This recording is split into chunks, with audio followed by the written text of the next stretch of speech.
ahora iniciamos las 2 horas más atrevidas e incautas del día. Fernando Paulsen, Rodrigo Gómez y Cristian Peñailillo comienzan el recorrido por las avenidas informativas de esta metrópoli. Bienvenido a la conversación que marca la jornada. Bienvenidos a Metrópolis.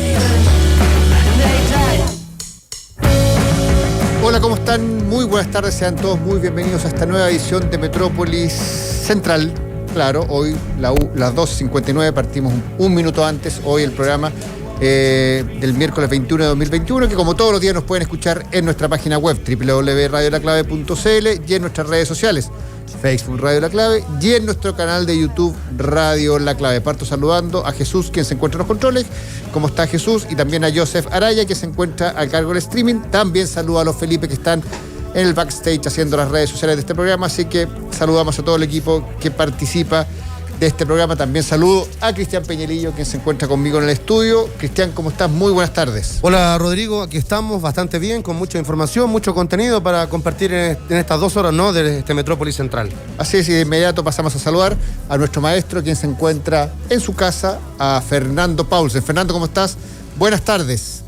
Hola Rodrigo, hola Cristian, ¿qué Fernando, tal? hola.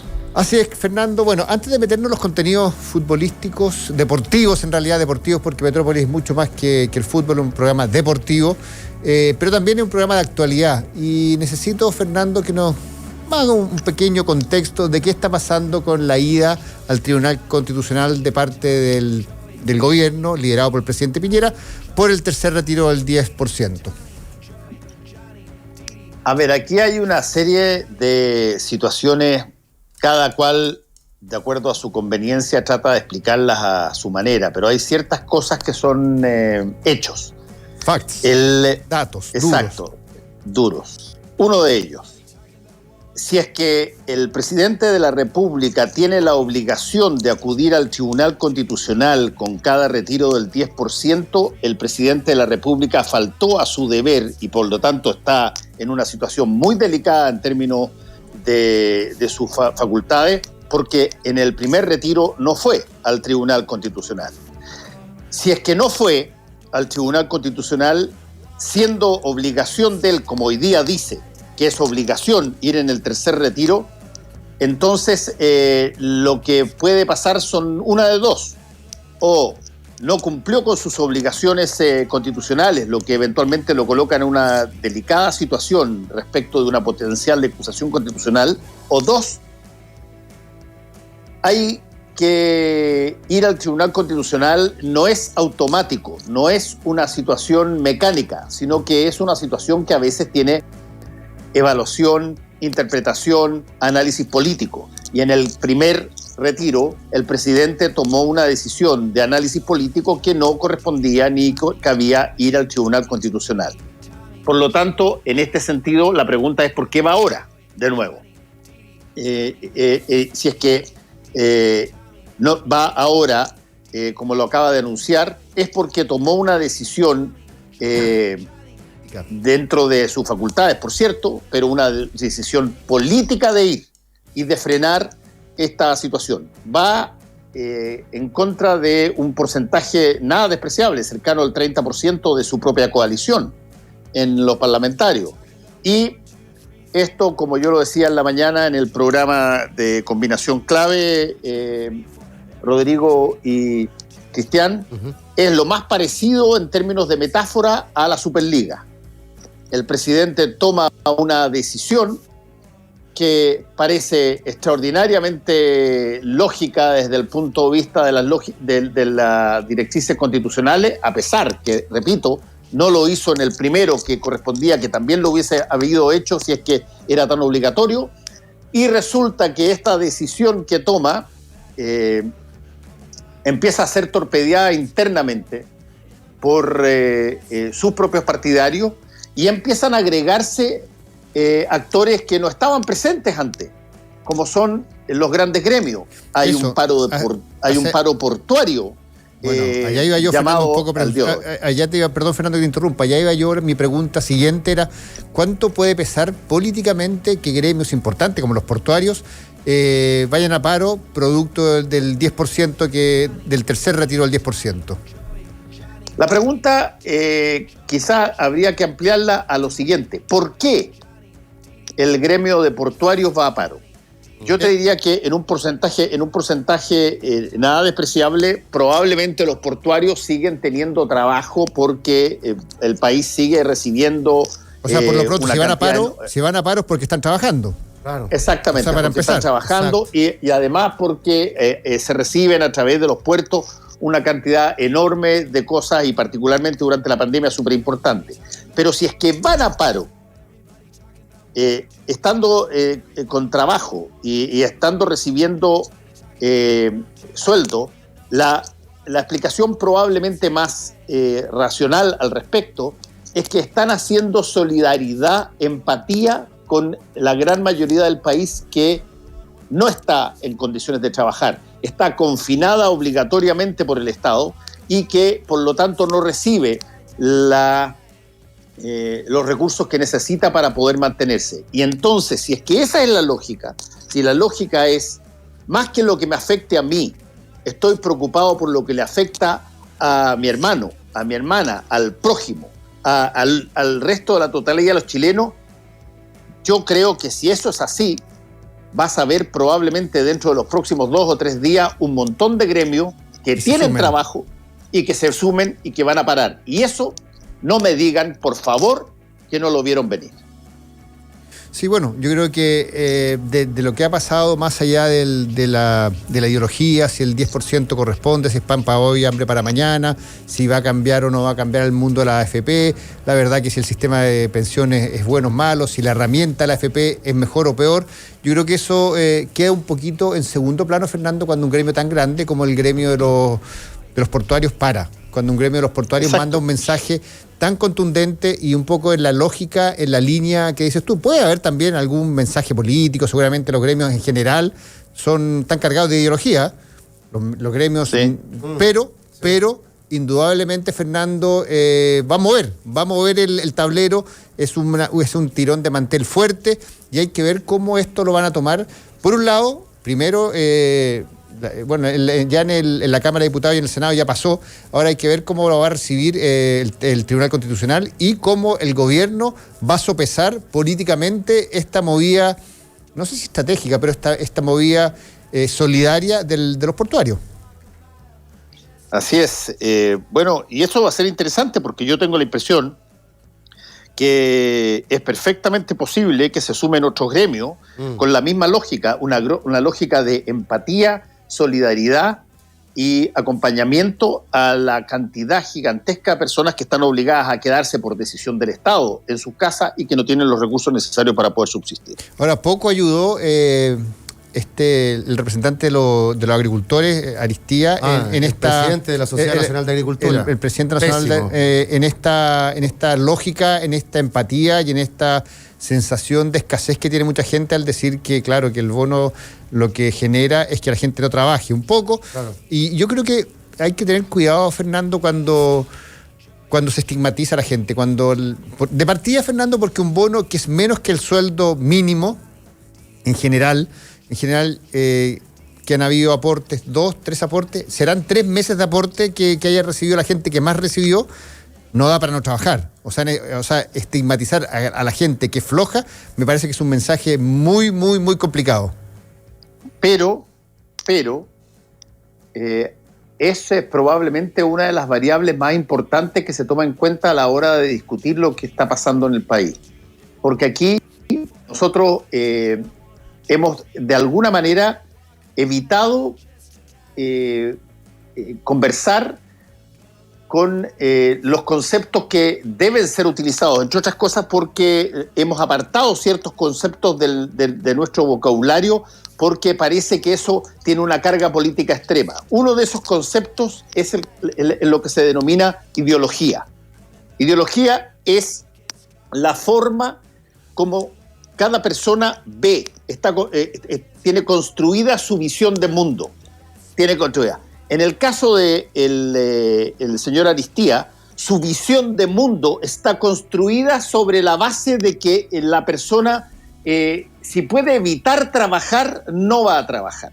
Y si es que alguien le puede facilitar un par de pesos para que eso le evite ir a trabajar al día siguiente, el tipo no va a ir a trabajar porque su naturaleza es, ojalá, depender de otro, depender de que alguien te pase plata. Un poco como lo planteó muy claramente y muy honestamente la diputada María José Hoffman cuando dijo que en el IFE de los 65.000 pesos no podía subirse porque no se quería que la gente dependiera del Estado. Exacto. Esto es una historia muy antigua. Yo lo recordé en la mañana. El economista y conspicuo economista británico David Ricardo en algún momento dado planteó, hace ya varios siglos, que lo que debía pagársele a un jornalero era lo estrictamente necesario para que estuviera obligado a volver al día siguiente a seguir trabajando. Porque, con la misma lógica, si tú le pagabas un poquito más, esa persona iba a buscar, tenía los recursos necesarios como para impedir volver a la jornada a jornada. Y en general, hay personas que piensan así. Hay personas que los pobres son pobres porque son flojos. Y hay personas que al revés también dicen los ricos son ricos porque siempre alguien les heredó. No, hay muchos ricos que son ricos porque los tipos trabajaron y hicieron lo que tenían que hacer, fueron cuidadosos con sus recursos, crearon o tuvieron ideas creativas brillantes que finalmente materializaron en riqueza. No todos los ricos son herederos de personas que derivaron o de manera heredaron un título nobiliario o una serie de situaciones. No, hay ricos que tienen mérito, y mucho mérito, por haber llegado ahí. Por la misma lógica, los pobres, en general, las personas que trabajan o que viven de un trabajo, no son personas que a la primera de cambio, si es que les ofrecen un poquito a trabajar. Esa es una visión ideológica histórica y que cruza muchos países de y como clases sociales que desprecian al otro porque consideran básicamente que es útil o necesario para que se produzca, pero que básicamente esa persona está siempre buscando cómo evitar ir a trabajar. O como los pueblos originarios son curados. O sea, finalmente exactamente. Ir estigmatizando a la gente. Y me parece a mí que estamos en este minuto en un momento tan complicado, en un minuto que los números de la pandemia, ya los vamos a revisar un poquito más adelante, se pueden haber estabilizado, pero no tenemos para cuándo. O sea, la situación económica es muy compleja, la gente lo está pasando mal. Entonces, claro, salir a decirlo y tratar de instalar esa lógica que la gente recibe un bono y no quiere trabajar, me parece a mí que es realmente preocupante, es realmente no entender la realidad de la gente, es no entender que la gente quiere mejorar, pero que no le alcanza en este minuto, porque, te insisto, si tú sumas todos los aportes que han tenido la gente, le alcanzará para 3 meses. Entonces, que digan que la falta de empleo es porque la gente está recibiendo o está esperando los bonos, me parece que quizás la falta de empleo es porque no quieren marginar menos y quieren pagar muy poco. Yo creo que por ahí también viene la cosa. Si finalmente... Ahora, Rodrigo, la frase de Aristía tiene su mérito.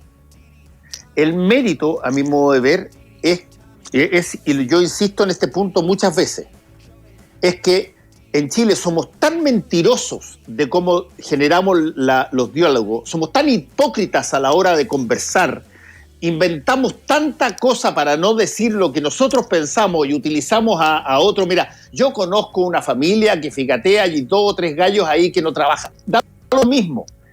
Somos tan absolutamente poco directos para decir las cosas que cuando las cosas se dicen directamente, fíjate tú que yo las aplaudo. Sí, porque indudablemente, aquí hay un problema ideológico, de fondo, ideológico. Y como nosotros vamos a entrar ya dentro de muy poco en una discusión constitucional que por definición implica postura de ideas, de visiones, de distribución, de cómo debiera estar organizado el Estado, de derechos y de todas cosas que son puras visiones ideológicas de las cosas, me parece extraordinario que aparezcan voces que, angustiados por lo que está pasando, porque eventualmente les puedan tocar sus recursos, digan, ¿saben qué? La verdad, yo voy a sincerarme.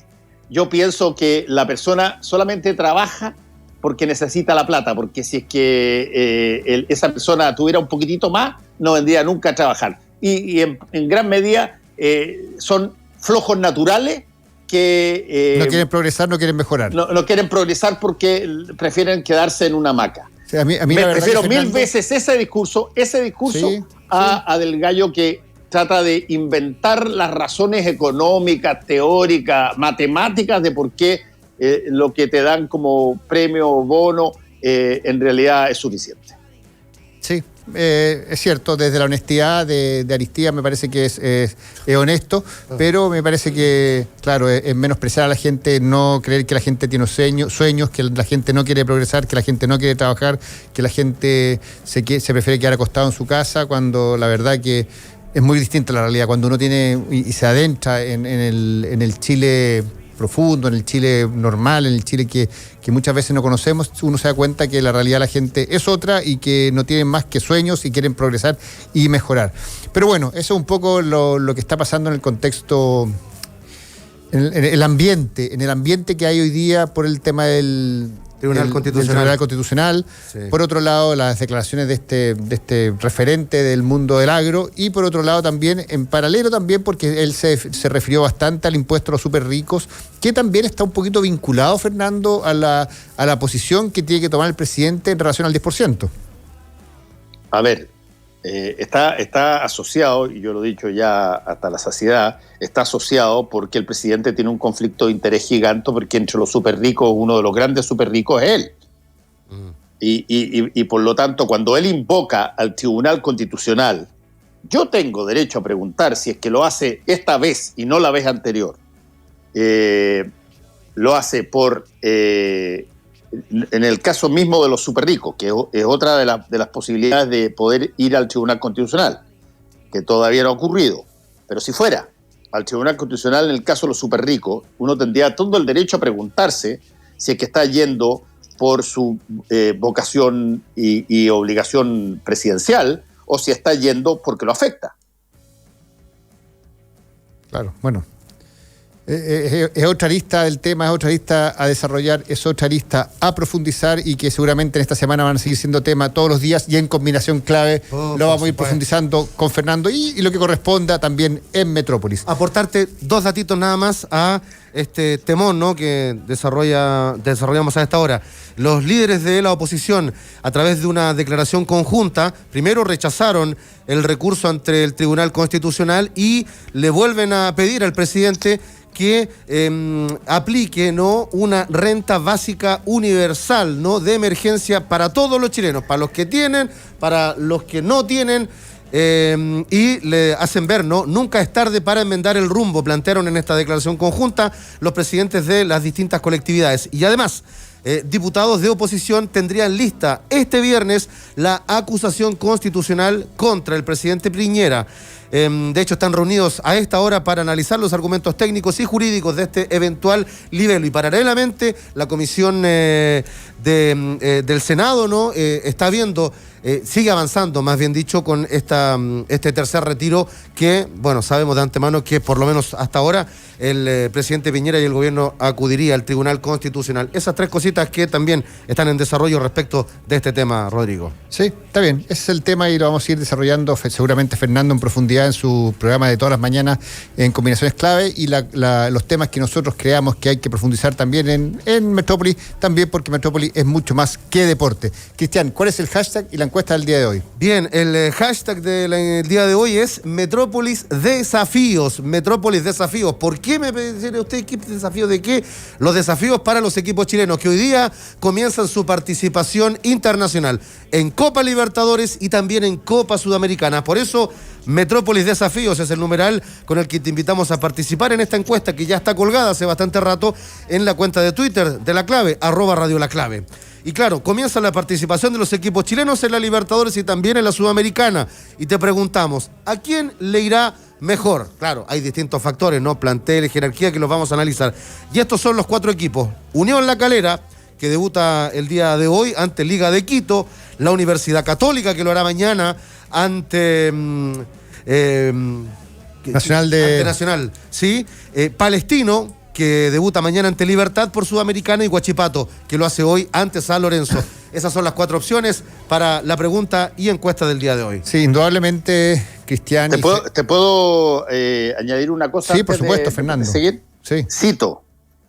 Tras requerimiento al Tribunal Constitucional, Federación de Trabajadores del Cobre llama a prepararse para movilizaciones. Opa. Ojo con lo que está pasando, que de pronto esta idea que te nació no en el primer retiro, donde no cumpliste con la labor de llamar al Tribunal Constitucional, sino en el tercer retiro, te puede terminar generando un estallido social distinto. Un estallido social distinto, porque el estallido social un levantamiento total y absolutamente mucho más mayoritario de lo que te habías imaginado jamás. Claro, porque en el primer momento, el 18 de octubre, viene un estallido social de la gente. Hoy día están los gremios. Entonces, otro movimiento distinto, tanto o más poderoso que lo que puede pasar cuando sale la gente a la calle y van 1,5 millones de personas a Providencia y a la Alameda y a la Plaza Italia. Pero este es otro movimiento distinto que viene desde los trabajadores, que también es muy poderoso.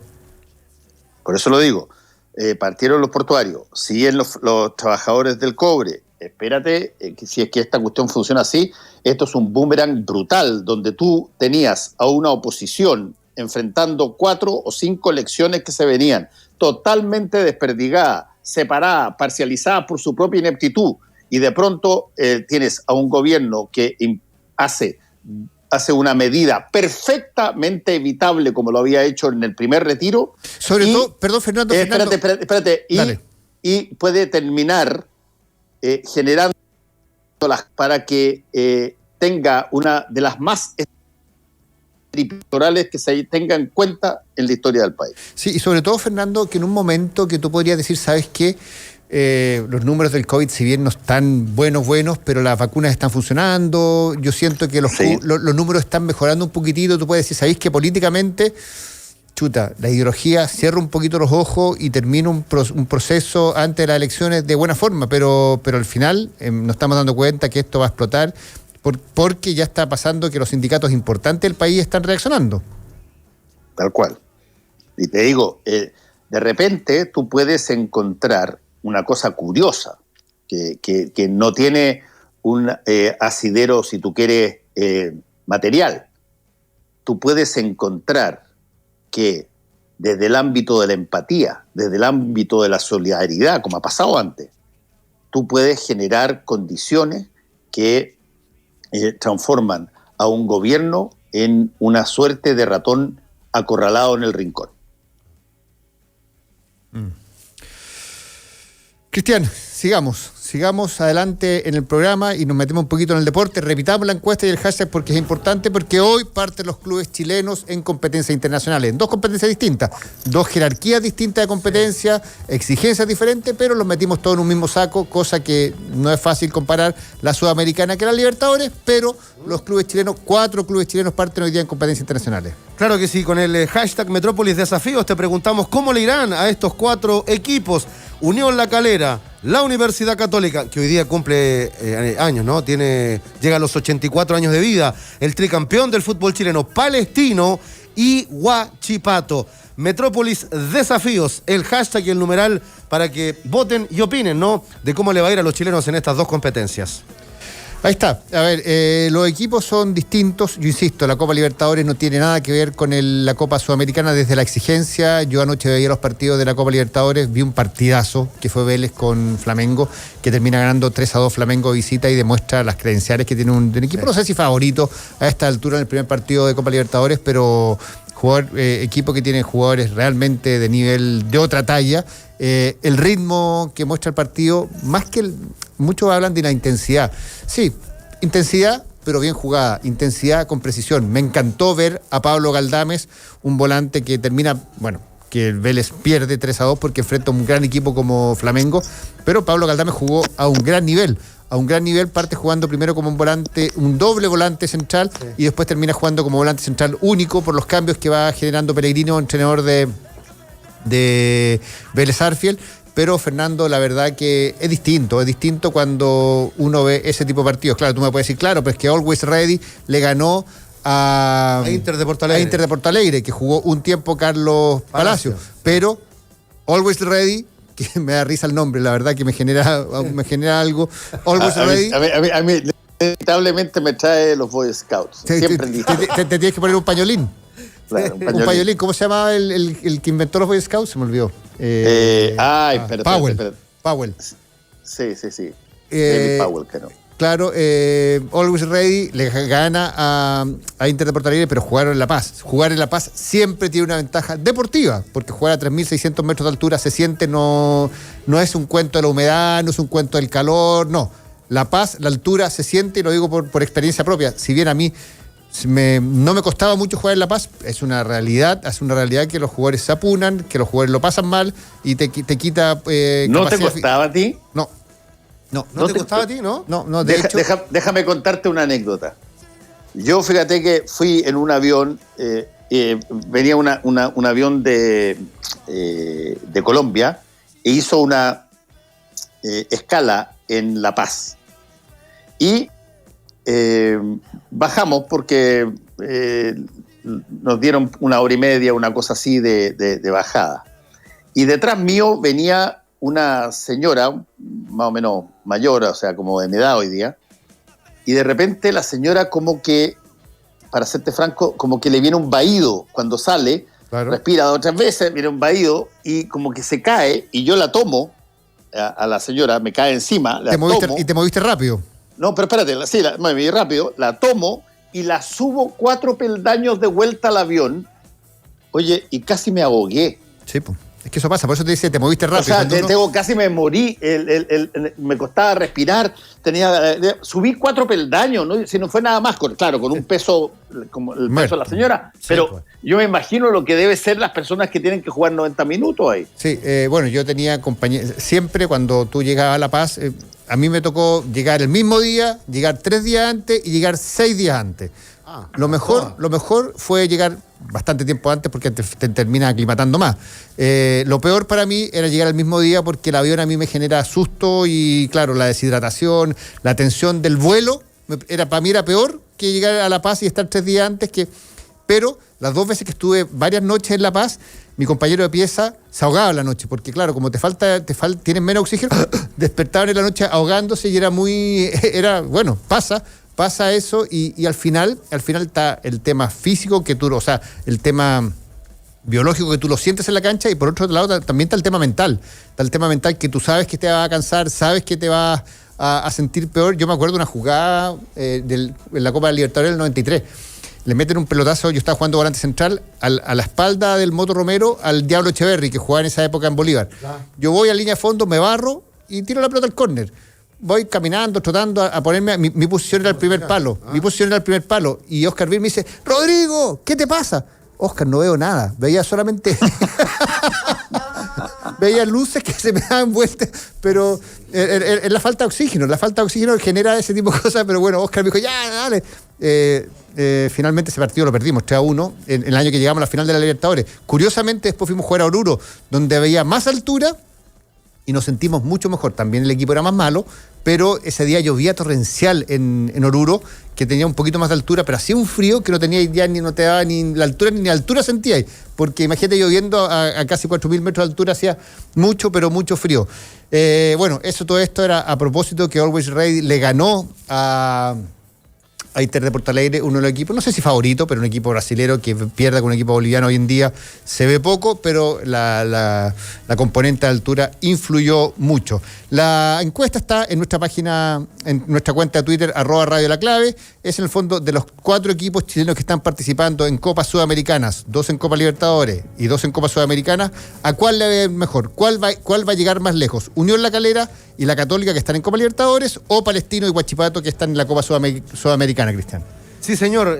Tú dabas cuenta, ¿no?, de algunos resultados del día de ayer. Always Ready, que le ganó 2-0 al Inter de Porto Alegre. El Táchira, que le ganó Deportivo Táchira 3-2 a Olimpia del Paraguay. Los rivales de la Católica, Argentinos Juniors y Nacional, jugaron también el día de ayer. Ganó el equipo de los Bichos Colorados por 2-0. Y mañana se estrena la Católica ante Atlético Nacional de Medellín, pero van a jugar en Pereira. Este sí que fue un resultado inesperado. El Santos, Dariel Holland, cayó como local ante el Barcelona de Guayaquil por 2-0. Ojo ahí.